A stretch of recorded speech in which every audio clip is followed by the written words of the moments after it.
Friends, verb किसी भी वाक्य में बहुत ही इम्पोर्टेंट होता है। वर्ब से ही वाक्य का मीनिंग क्लियर होता है, सेंटेंस का मीनिंग क्लियर होता है। फ्रेंड्स, देखते हैं कि ये वर्ब शब्द आया कहाँ से। ये वर्ब शब्द लैटिन भाषा के वर्बम शब्द से आया है, जिसका अर्थ होता है ए वर्ड, यानी एक ऐसा वर्ड जो कि सब्जेक्ट के द्वारा किए गए एक्शन को एक्सप्रेस करता है या सब्जेक्ट की स्थिति को बताता है। दोस्तों, अगर वाक्य एक भी शब्द का हुआ ना, तो वो जो एक शब्द ओनली वन सब्जेक्ट होगा वो भी वर्ब ही होगा। यानी एक शब्द से अगर वाक्य आपने बनाया तो जाहिर सी बात है वह शब्द अकेले क्या होगा, वर्ब होगा। वैसे तो आप जानते हैं कि सेंटेंस का पैटर्न क्या होता है, सब्जेक्ट होता है, वर्ब होता है, ऑब्जेक्ट या कॉम्प्लीमेंट होता है। अगर सेंटेंस मोबाइल है तो वर्ब उसमें निहित फ्रेंड्स अगर अगर सेंटेंस मोबाइल है तो वर्ब सिम कार्ड है। अगर सेंटेंस जीवन है तो वर्ब उसमें निहित जान है। डेफिनेशन देखते हैं। A verb is a word that express an action और स्टेट ऑफ बीइंग, यानी वर्ब एक ऐसा शब्द है जिससे आप किसी सब्जेक्ट का किसी व्यक्ति के द्वारा किए गए एक्शन को या उसकी स्थिति को, इसके स्टेट्स का पता लगाते हैं। ये वर्ब लैटिन से आया है, लैटिन शब्द से आया है जिसका मतलब होता है ए वर्ड, यानी it come from a Latin word verbum. It come from a Latin word verbum. It means a word, यानी वर्ब लैटिन शब्द से आया है, लैटिन शब्द के वर्बम शब्द से आया है जिसका मतलब होता है एक वर्ड, यानी एक वर्ड वो भी पार्ट्स ऑफ स्पीच का एक हिस्सा है हमारा वर्ब। जैसे प्ले, अब प्ले बोलने से प्ले का मतलब होता है खेलना, और खेलने में कोई ना कोई मेंटल या फिजिकल एक्टिविटी होगी। ईट, खाना, खाने में आप काम कर रहे हैं ना, वर्क कर रहे हैं। स्टॉप माने रुकना, आप मोशन में थे और जब आपने काम किया तभी ना आप रुक गए। जैसे ट्रेन चल रही है और ट्रेन स्पीड में चल रही है और रोकना हुआ नेक्स्ट स्टेशन पे, तो उसका ड्राइवर कोई वर्क करता है तभी वो ट्रेन स्टॉप होती है। वॉच मतलब देखना, देखने में आप अपने मेंटल और फिजिकल एक्टिविटी करते हो। सी वॉच।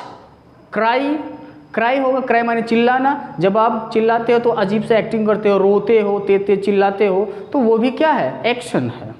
इसी के बाद रन मतलब दौड़ना, आप दौड़ते हो तो दौड़ने में आपका फिजिकल एक्टिविटी होता है। लाफ, हंसना।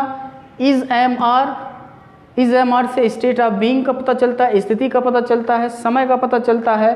कुड, मे, माइट, ये सब क्या है, ये सब वर्ब हैं, ये सब वर्ब हैं और वर्ब में प्रयोग हो, सेंटेंस में प्रयोग होकर सेंटेंस के मीनिंग को क्लियर करते हैं। ये मेन वर्ब और हेल्पिंग वर्ब दोनों एक साथ आ सकते हैं, या अकेले हेल्पिंग वर्ब मेन वर्ब की तरह प्रयोग हो सकते हैं, या अकेले हमारा मेन वर्ब आ सकता है, या फिर मॉडल वर्ब और मेन वर्ब दोनों आ सकते हैं। यानी कहने का मतलब ये हुआ कि हमारा वर्ब एक शब्द का भी हो सकता है और ग्रुप ऑफ वर्ड्स भी हो सकता है, यानी एक वर्ड का भी हो सकता है और ग्रुप ऑफ वर्ड भी हो सकता है। आगे हम देखते हैं। देखिए, एन एक्शन में भी फिजिकल और मेंटल। जो हमारा नाउन है ना, कोई पर्सन कोई प्लेस है, भाई पर्सन है तो एक्शन करेगा, प्लेस है तो स्टेट ऑफ बीइंग का पता चलेगा। तो वो जो एक्शन करेगा पर्सन, अंडरस्टैंड, पर्सन जो एक्शन करेगा उसका एक्शन या तो फिजिकल होगा या तो मेंटल होगा। ओके, अब हम आगे देखते हैं कि वर्ब के कितने टाइप्स हैं, आखिर ये कितनी ब्रांचों में फैला हुआ है। आपके पास एक चार्ट है, प्रिपेयर्ड किया हूँ, मेरे द्वारा प्रिपेयर्ड है। आप इसको एक स्क्रीनशॉट ले लीजिए। तो फ्रेंड्स, ये वर्ब है और इसका क्लासिफिकेशन है, यानी इसको दो मेन ग्रुप में डिवाइड किया गया। फर्स्ट ग्रुप है मेन वर्ब प्रिंसिपल वर्ब या लेक्सिकल वर्ब, यानी इसी मेन वर्ब को 3 नामों से जानते हैं, 4 नामों से जानते हैं। पहले मेन वर्ब, फिर उसको हम कह सकते हैं प्रिंसिपल वर्ब, फिर उसको कह सकते हैं लेक्सिकल वर्ब, कभी कभी इसको कहीं आपको देखने को मिलेगा फुल वर्ब। तो है सब एक ही है, नाम से कंफ्यूज मत होइएगा। बहुत से यूट्यूबर्स ऐसे हैं लेक्सिकल वर्ब बता देंगे, मेन वर्ब अलग से बता देंगे, वीडियो बना देंगे, तो अलग अलग तरह से आपको गुमराह करने की कोशिश करेंगे। मैं आपको बता दे रहा हूँ कि ये सब इसी एक वर्ब का नाम है। जैसे मेन वर्ब क्या हो गया, मेन वर्ब प्ले हो गया, इस प्ले को लेक्सिकल वर्ब भी कहेंगे, इस प्ले को प्रिंसिपल वर्ब भी कहेंगे, इस प्ले को मेन वर्ब कहेंगे, फुल वर्ब भी कहेंगे। ये 3-4 तरीके नाम है इसके एक ही वर्ब के। इसके बाद दूसरा है ऑक्सिलरी वर्ब। ऑक्सिलरी वर्ब को सहायक क्रिया कहते हैं और इसके अंतर्गत देखिए हम डिटेल्स में पढ़ते हैं कि मेन वर्ब को मैंने 2 ग्रुप्स में डिवाइड किया गया है।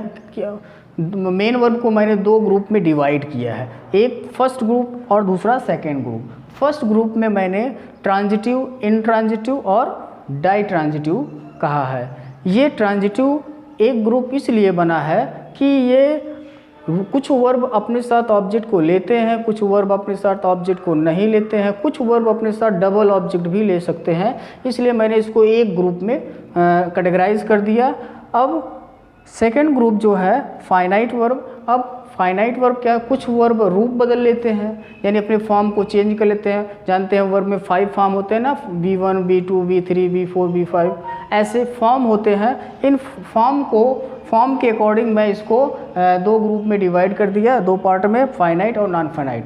देखिए जो ट्रांजिटिव वर्ब है ना, ट्रांजिटिव वर्ब ये अपने साथ ऑब्जेक्ट को लेते हैं, इसलिए मैंने विथ ऑब्जेक्ट कहा। ये इनट्रांजिटिव वर्ब अपने साथ ऑब्जेक्ट को नहीं लेते हैं, इसलिए मैंने विदाउट ऑब्जेक्ट लिखा है। और ये डाई ट्रांजिटिव वर्ब अपने साथ 2 ऑब्जेक्ट को लेते हैं, इसलिए इसको मैं विथ 2 ऑब्जेक्ट्स कहा, यानी ये 2 ऑब्जेक्ट के साथ आते हैं। अब वो डायरेक्ट ऑब्जेक्ट हो, इनडायरेक्ट ऑब्जेक्ट हो, आगे मैं बताऊंगा।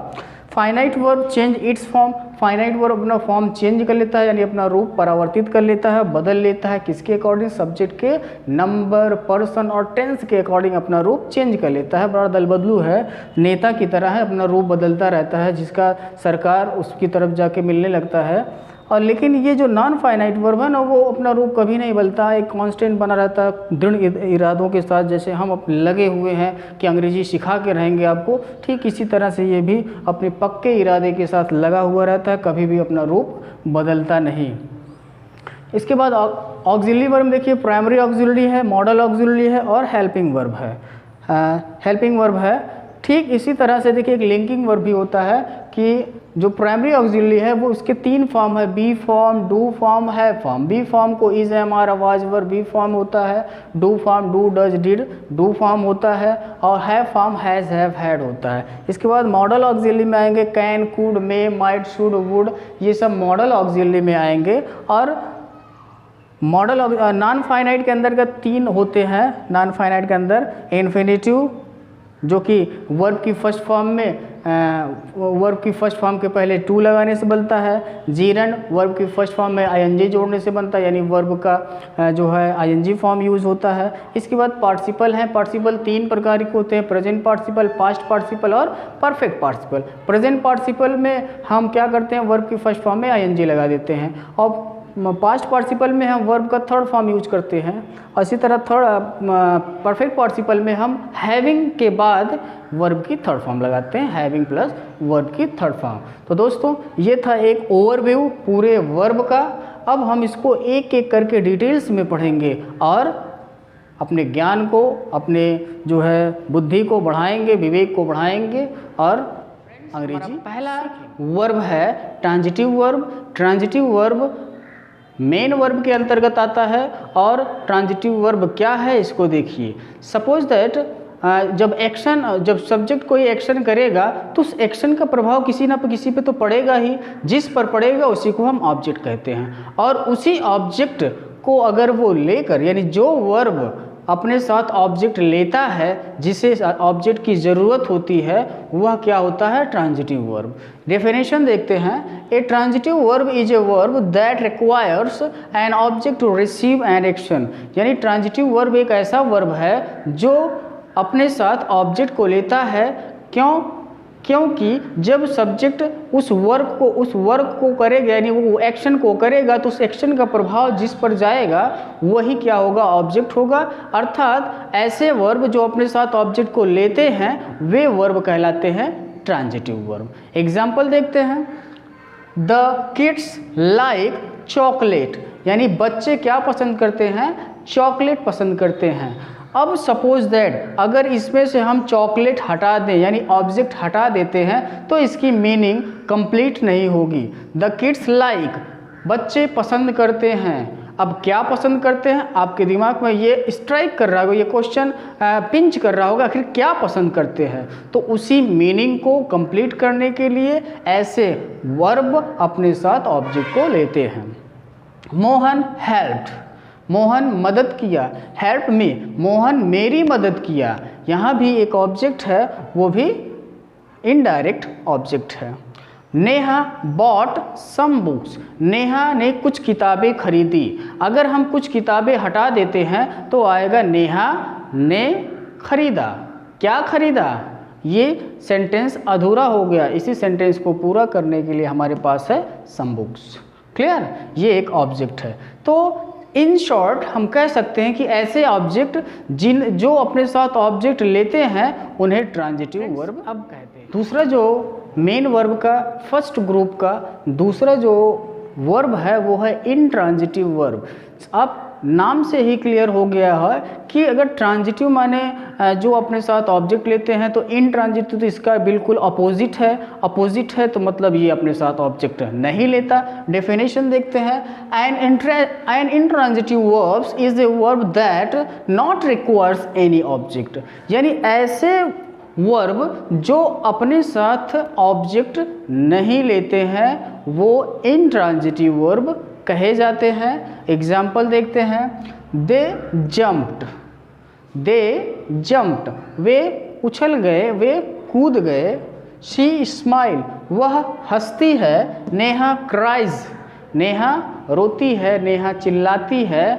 तो ये सब सेंटेंस पूरी तरह से कंप्लीटली मीनिंग दे रहे हैं, यानी इन्हें अपनी मीनिंग को कंप्लीट करने के लिए किसी ऑब्जेक्ट की ज़रूरत नहीं है। सो दीज वर्ब यानी जम्प्ड, स्माइल एंड क्राइज और ट्रांजिटिव वर्ब्स, इन्हें विदाउट ऑब्जेक्ट भी कहते हैं, यानी इन वर्ब को विदाउट ऑब्जेक्ट होते हैं, यानी ये बिना ऑब्जेक्ट वाले वर्ब होते हैं, यानी इनके साथ कोई ऑब्जेक्ट की ज़रूरत नहीं होती। हिंदी में इसको कहते हैं अकर्मक क्रिया। ट्रांजिटिव को सकर्मक क्रिया, इन ट्रांजिटिव को अकर्मक क्रिया, यानी इसके साथ कर्म की आवश्यकता नहीं है। ओके, नेक्स्ट देखिए फ्रेंड्स, अब शुरू होता है दूसरा ग्रुप, यानी मेन वर्ब का दूसरा ग्रुप, जिसको हम फाइनाइट वर्ब और इनफाइनाइट वर्ब में डिवाइड किए थे। यानी मेन वर्ब को अब फाइनाइट वर्ब भी कह सकते हैं और मेन वर्ब को ही नॉन फाइनाइट वर्ब कहते हैं। देखिए क्या है, फाइनाइट वर्ब को सीमित क्रिया कहते हैं। It is a verb that change its form according to numbers, persons and tense of a sentence, यानी ये ऐसे वर्ब होते हैं जो कि अपना रूप बदल लेते हैं। यानी क्या होते हैं, ये एक ऐसे नेता की तरह होते हैं जिसका गवर्नमेंट उसका गुणगान गाने लगते हैं। हमारे आसपास कुछ ऐसे नेता हैं ना, जो कि जब गवर्नमेंट दूसरी बदलेगी तो दूसरी तरफ भाग जाएंगे, यानी अपना रूप बदलते रहते हैं, चेंज होते रहते हैं।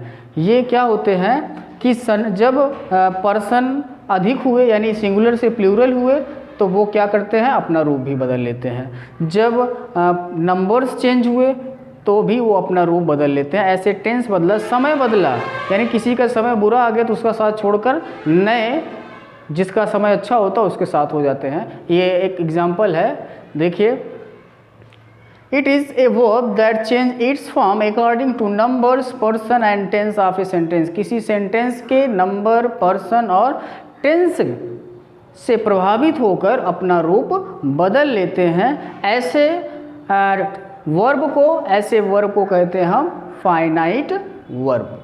क्लियर, देखिए एग्जाम्पल देखिए, ये क्या हो सकता है, ये मेन वर्ब भी हो सकता है और ऑक्सिलरी वर्ब भी हो सकता है। यानी फाइनाइट वर्ब क्या हो सकते हैं, हमारे मेन वर्ब भी हो सकते हैं और हमारे ऑक्सिलरी वर्ब भी हो सकते हैं। अभी हम देखिए पढ़ते हैं, ही लाफ्स, ही लाफ्स, यानी ये ही है, एक सिंगुलर सब्जेक्ट है और इसके साथ लाफ्स का प्रयोग हुआ है, यानी B5 का प्रयोग हुआ है। They laugh, they laugh, they plural form में है तो ये V1 का प्रयोग हुआ है, यानी ये V5 का प्रयोग हुआ है और ये V1 का प्रयोग हुआ है। यानी सेम वर्ब था लेकिन यहाँ पर सब्जेक्ट चेंज हो रहा है, यानी इसका पर्सन बदल रहा है। तो क्या हो रहा है, इसका पर्सन बदल रहा है, इसका नंबर बदल रहा है, तो ये वर्ब अपने आप बदल जा रहे हैं। क्लियर? तो ये क्या हो गए, फाइनाइट वर्ब। आगे देखिए, I am playing, I am playing, he is playing, we are playing. यहाँ पर एक वर्ब तो कांस्टेंट है, एक वर्ब कांस्टेंट है, प्लेइंग प्लेइंग प्लेइंग, और दूसरे जो वर्ब, जो ऑक्सिलरी वर्ब है, वो अपना फॉर्म चेंज कर रहे हैं। देखिए टेंस एक ही है, तीनों प्रेजेंट के ही सेंटेंस है, यानी टेंस सेम है, लेकिन यहाँ पर क्या चेंज हो रहा है, यहाँ पर पर्सन चेंज हो रहे हैं। ये फर्स्ट पर्सन, ये थर्ड पर्सन, ये फर्स्ट पर्सन।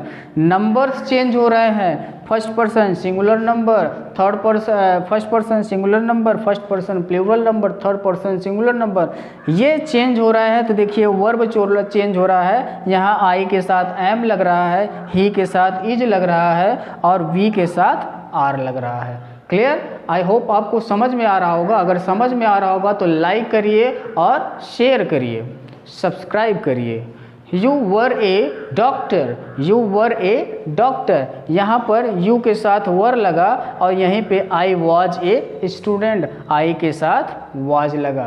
तो आई होप दोस्तों आपको समझ में आ रहा होगा कि ये फाइनाइट वर्ब क्या है। ये फाइनाइट वर्ब एक जादू बन रहा है, एक जिन्न बन जा रहा है, एक भूत बन जा रहे हैं जो कि अपना रूप बदल रहे हैं बार बार। और आपको ऑक्सिलरी वर्ब ऐसा वर्ब है जो हमारे सेंटेंस में अकेले भी आ सकता है और मेन वर्ब के साथ आ सकता है। ये करते क्या है भाई, करते क्या है, क्यों इनकी ज़रूरत पड़ी? क्योंकि ये क्या करते हैं कि जो आप बात बोल रहे हैं, जो आप स्टेटमेंट बोल रहे हैं, वो स्टेटमेंट किस समय बोले थे, प्रेजेंट में बोले थे कि फ्यूचर में बोले थे कि पास्ट में बोले थे, ये इस समय को डिनोट करते हैं, यानी बताते हैं कि ये जो बात बोली गई थी ये किस समय बोली गई थी। यानी कहने का मतलब ये सीधे सीधे टेंस को क्लियर करते हैं, यानी टेंस को बताते हैं कि कौन सा टेंस है, प्रेजेंट है कि पास्ट है कि फ्यूचर है। क्लियर?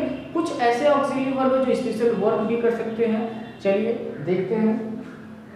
सबसे पहले हम प्राइमरी या हेल्पिंग ऑक्सिलरी वर्ब का प्रयोग सीखते हैं।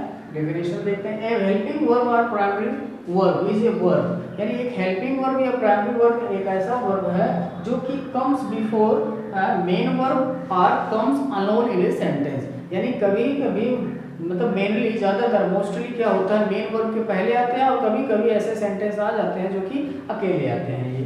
और इट एक्सप्रेस द टाइम और टेंस ऑफ द सेंटेंस, यानी ये आ करके इसका हेल्प करते हैं। जो मालिक होता है, जो हमारा मेन वर्ब मालिक है, उसके नौकर होते हैं कुछ, वो नौकर कौन है, हेल्पिंग वर्ब। हेल्पिंग का काम करते हैं ना, मदद का काम करते हैं, इसीलिए इसका नाम क्या है, हेल्पिंग वर्ब, मदद का काम करने के कारण।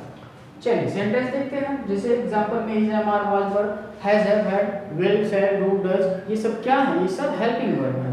और ये तीन फॉर्म में होते हैं, यानी एक बी फॉर्म होता है, एक डू फॉर्म होता है, एक हैव फॉर्म होता है। बी फॉर्म में is, am, are, was verb आते हैं, डू फॉर्म में डू, डज, डिड आते हैं और हैव फॉर्म में हैज, हैव, हैड आते हैं। अंडरस्टैंड? एग्जांपल देखते हैं कुछ। ही इज एन एक्टर, वह एक एक्टर है। यहाँ पे सब्जेक्ट है, कॉम्प्लीमेंट है, सब्जेक्ट है, कॉम्प्लीमेंट है। उस सब्जेक्ट और कॉम्प्लीमेंट को लिंक कर रहे हैं, जोड़ रहे हैं, इसको हम बाद में देखते हैं। अभी एक टॉपिक और देखते हैं। He is fighting, he is fighting, वे लड़ रहे हैं, वह लड़ रहा है। ही वॉज फाइटिंग, वह लड़ रहा था। ही विल बी फाइटिंग, वह लड़ रहा होगा। तो क्या कर रहा है, ये फाइटिंग यानी मेन वर्ब के पहले आ रहा है और समय को डिनोट कर रहा है, टेंस को डिनोट कर रहा है, present tense, past tense and future tense. Clear दोस्तों? अब आते हैं लिंकिंग वर्ब क्या होता है। लिंकिंग वर्ब ऐसे हेल्पिंग वर्ब होते हैं जो कि सब्जेक्ट को और कॉम्प्लीमेंट को लिंक करने का काम करते हैं, जोड़ देने का काम करते हैं, यानी लघु होते हैं, वो मिलाने का काम करते हैं दो लोगों को। दो लवर्स को मिलाने का काम करते हैं, जैसे लवगुरु ना, उसी तरह ठीक लिंकिंग वर्ब क्या होते हैं, दो पार्ट्स ऑफ स्पीच को मिलाने का काम करते हैं, लिंक करने का काम करते हैं, बीच में उनके बीच की कड़ी बनते हैं। तो देखिए जैसे ये हो गया सब्जेक्ट ही और ये हो गया कॉम्प्लीमेंट। इस सब्जेक्ट को इस कॉम्प्लीमेंट से जोड़ने का काम कौन कर रहा है, वो इज कर रहा है। ठीक इसी तरह इस सब्जेक्ट को इस वर्ब से, इस कॉम्प्लीमेंट से जोड़ने का काम कौन कर रहा है, वाज कर रहा है। He will be an actor, यहाँ पर वो क्या है, सब्जेक्ट को कॉम्प्लीमेंट से जोड़ने का काम कर रहा है। क्लियर दोस्तों, ये था हेल्पिंग वर्ब। और आप समझ गए कि हेल्पिंग वर्ब क्या है, आप समझ गए हैं लिंकिंग वर्ब क्या है। तो अब इसके बाद